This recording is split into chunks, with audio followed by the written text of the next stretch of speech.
I'm Will Hope. I run the Labour Relations team for Spotify, focusing on Europe and, as of yesterday, Australia and New Zealand as well. So I look after pretty much everything outside of North America and the Nordic territories as well. So today, I'm going to take a look at what Spotify is. Hopefully you know this already, but it's something that's changed quite a lot recently, so I just want to kind of go into how it's developed, where we see it going, what we think of it now, and then the effect this has had on our user growth, and then look at the kind of all-important question around artist payments, as well as all the opportunities there are for marketing. So obviously, as we've seen, EDM, as it's now called, is this sort of increasingly important genre. And I see it kind of as a perfect fit for services like Spotify. You have a really, really engaged fan base, very digitally savvy.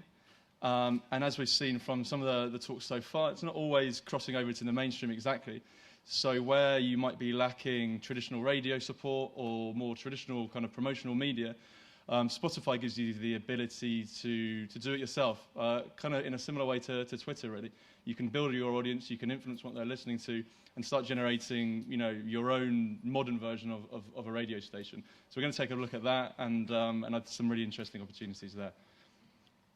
So what is Spotify? Well, in the 2.5 years I've been here, that's changed quite a lot.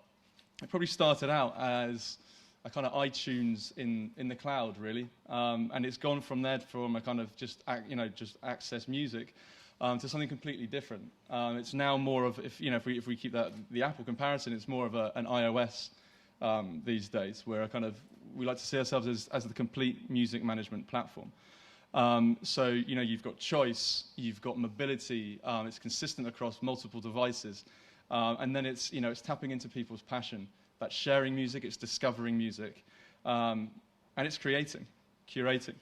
So we see here, we have over 600 million playlists now, and over half of all streams are coming out of playlists. So basically, what we're trying to do is give people the music service they want. It's got everything there, a massive catalogue of songs that you can find on demand, that you could, discover through radio services, for example, and that you can take with you, either with a 3G connection or a Wi-Fi connection, or take it offline when you can't do that. So obviously, discovering and sharing is a key part of what we're doing. So people can come in, seeing what their friends are up to, either within Spotify, within Facebook, and then that can start a conversation around particular content. This leads then to professional creation as well. So the key things we've done recently, which I'm going to go into in a minute, are increasing our social platform, as well as our editorial platform and recommendation platform. And then finally, our own radio service too. So we have a kind of a new radio app, which is really good, that we developed with Echo Nest.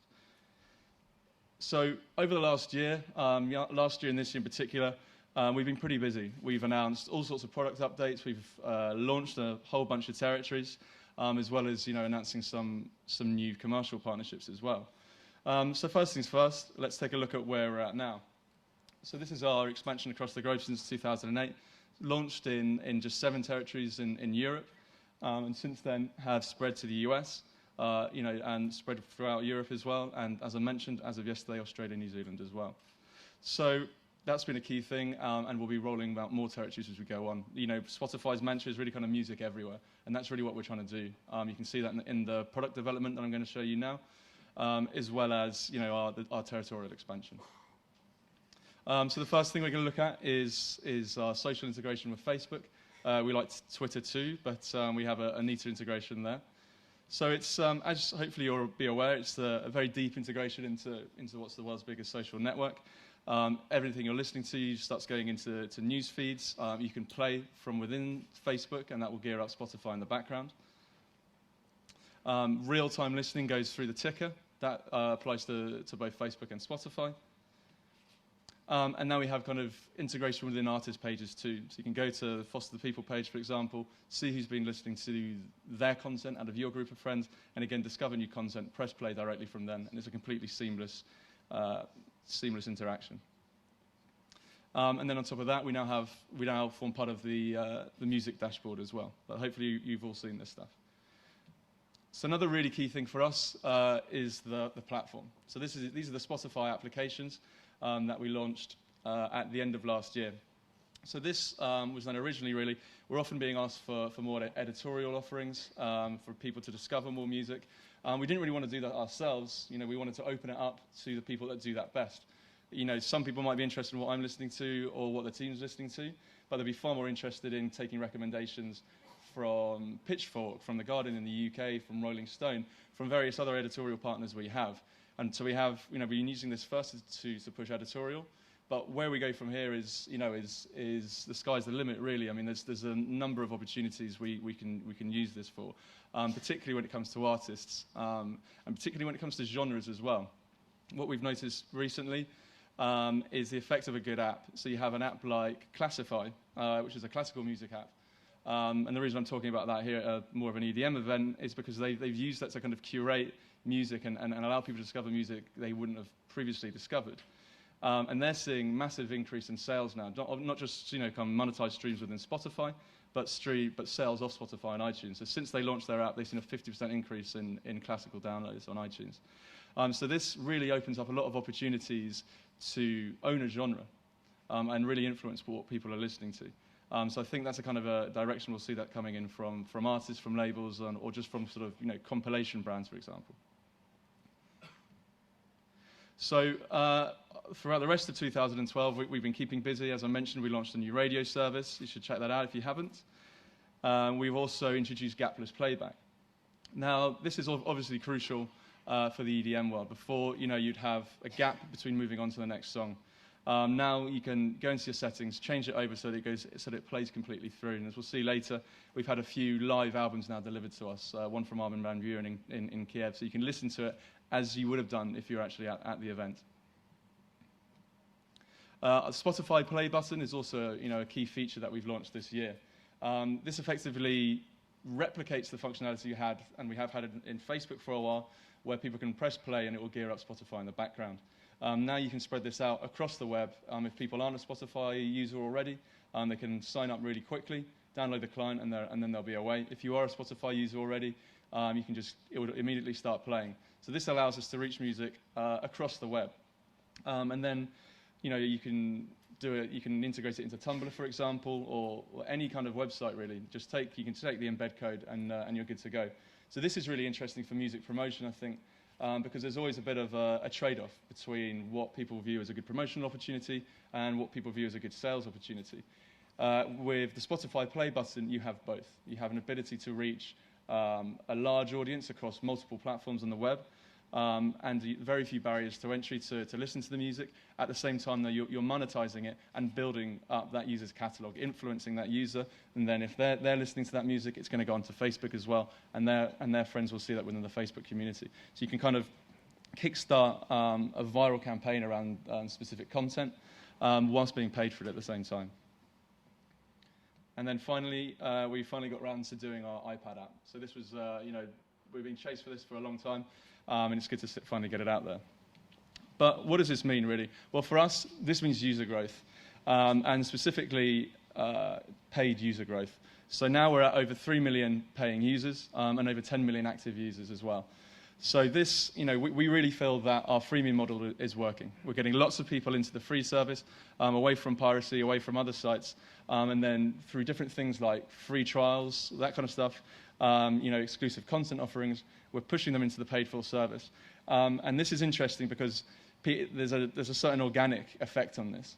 Just by improving the quality of the service, people will naturally flow through to the paid for tiers. And that's because they're using it more. They're building up their playlist, they're building up their library. Effectively, they're building up their dependency on Spotify. So that's the main thing, that's the main reason, that's the main goal of all these user updates. So what does this mean for payments? Well, so far, we've paid out over $250 million to the industry so far. And what's really interesting is that $180 million of that has been paid out in the last 12 months. So this is, the whole streaming economics is very, very different. It does take longer, and you have to get to scale for it to happen.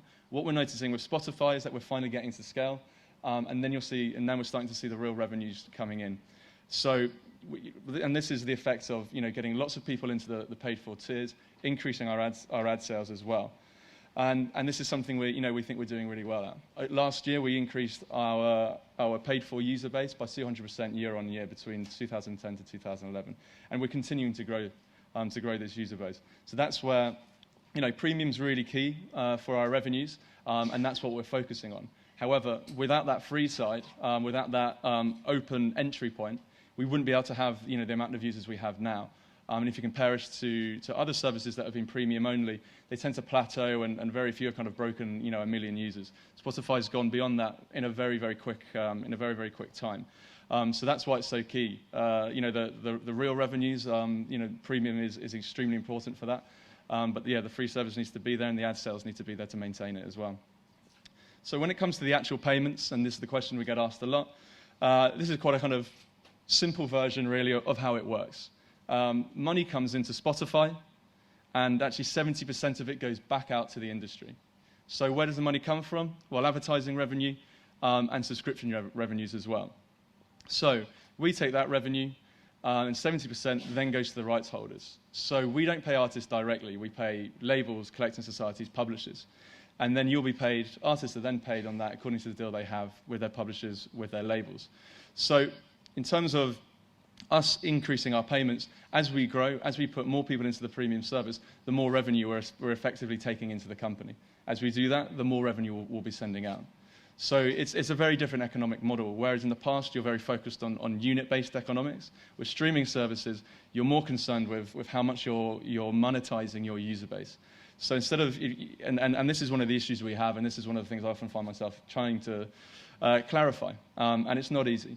So often people want to compare a download to a stream, or try and find the more traditional economics, or apply that to streaming. And which is understandable. It's effectively the same thing since kind of recorded music began. You sell one record for X amount, and then it became a cassette or a CD, or even then a download. The kind of PPD model, as it were, has been maintained until streaming, really. And it's very different. So people have to think about the average revenue per user, and that's really what we focus on. We're focused on getting more revenue from our ad sales and from our conversion rate to the paid-for tiers. The more we do this, the higher our ARPU goes, and the more money we pay back out to the industry. So we think this has got enormous potential. If we're putting people through to the paid-for services, you're looking at people spending $120, pounds, euros a year. How many people are doing that now? It's a very small amount of people that are doing that. If we can grow this to a significant scale, we think this could be more lucrative than anything we've seen before. Our ability to monetize mass music consumers is huge. So if we look at where we're at today, it's really, really early for us. We're only in 15 territories as of yesterday. It was 13 at the beginning of the week. We've been in the US for less than a year. We've been in Germany for a couple of months. These are two of the biggest music markets in the world, so we're really just getting going. We've got 3 million subs, 10 million active users. We think we're on the right track. However, if we look at the bigger picture, it's estimated that there's 500 million people listening to music, consuming music online at the moment. The vast majority of that is going to be illegitimately. So what we're focused on is getting those people into the service, and into the legitimate service, monetizing them through ad sales and upselling them into the pay-for tier. That's what we've been doing so far, and it's what we're going to continue to do. So now I'm going to take a look at some of the artist marketing opportunities that we do, and how you, as artists and managers, people in the industry can make Spotify work. So there's a few kind of basic things, really. Without us, often the kind of marketing we'll provide will give promotional help. We'll use our social channels. Almost very similar to what Tatiana was showing with Twitter, trying to show best practices, how you get people following your playlists, your profiles, to share your music. It's actually quite a similar approach. But before we even would try and give people some advertising credit, for example, to help push a release, there's a number of simple things that you can do to really push your content. And that's really kind of just tying in to the infrastructure of Spotify and looking at the functionality of it. And different people, different labels, artists, etc., do this really well. So we take Domino as one example. They have a profile within Spotify. They keep it really active. They use their Facebook, they use their Twitter, to send out links to tell their users, to tell their fans, people that like them, on Facebook, if they've updated one of their playlists, for example, if they've done a new radio show, which they quite frequently do. If one of their artists has done a playlist, they'll collate it all together and let their fans know about it.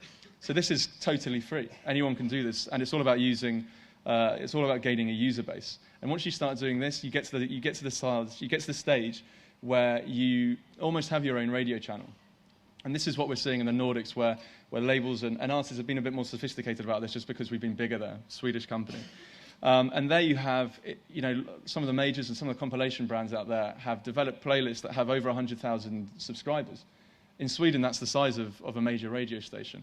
The only difference is, you don't have to vie to get anything playlisted. If it's your content, you put it in, and people are going to play it. So it's like, it's a channel that you control. And if you can start building these, then that's the way to go. And as we develop the products, then we'll make the whole thing even more interactive.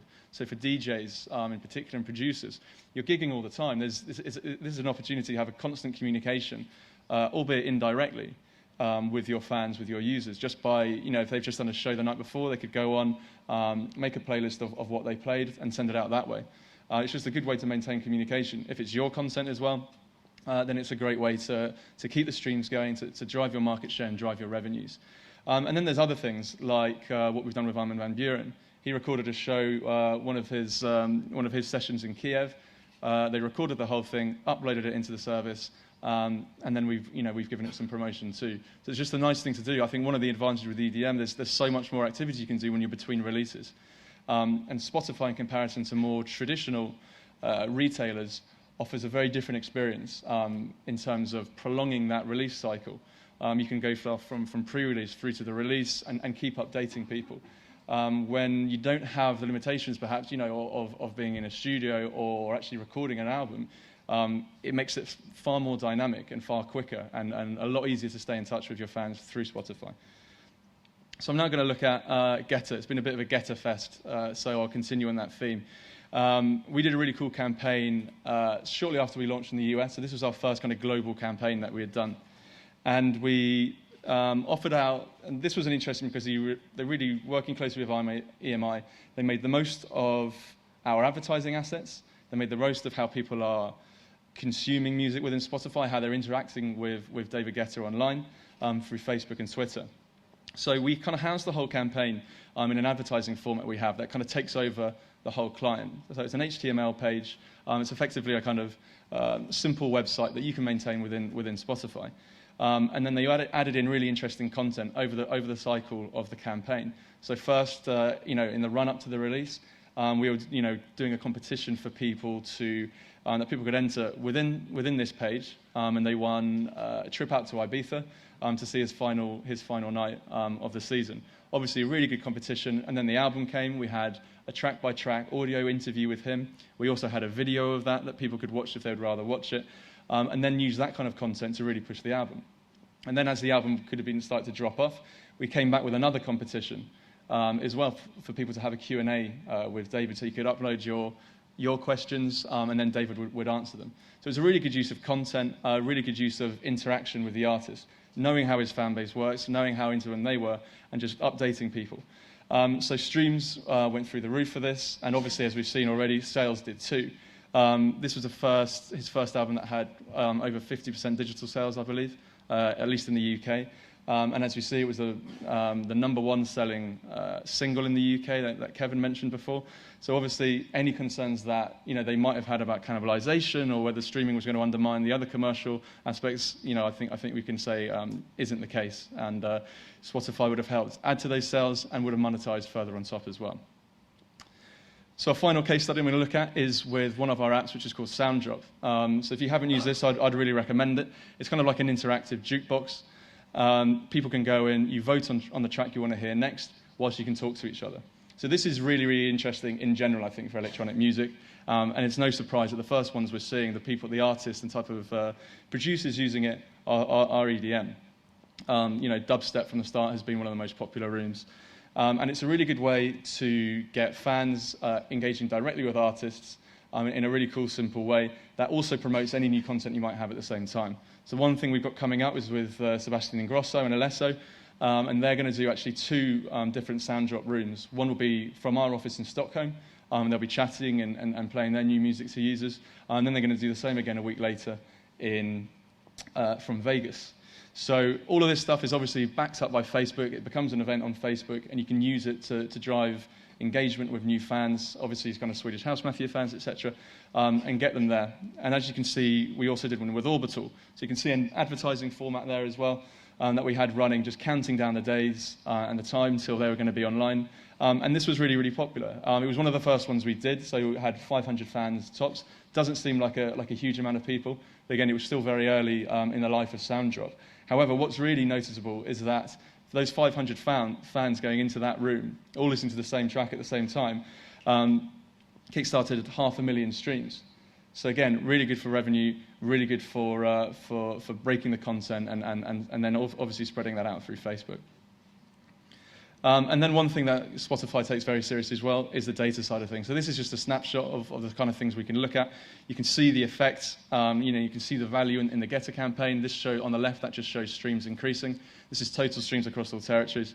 You can see the Orbital as well. What I think is key here is that when the Orbital campaign ends, the streams are probably about twice as high as they were when they started.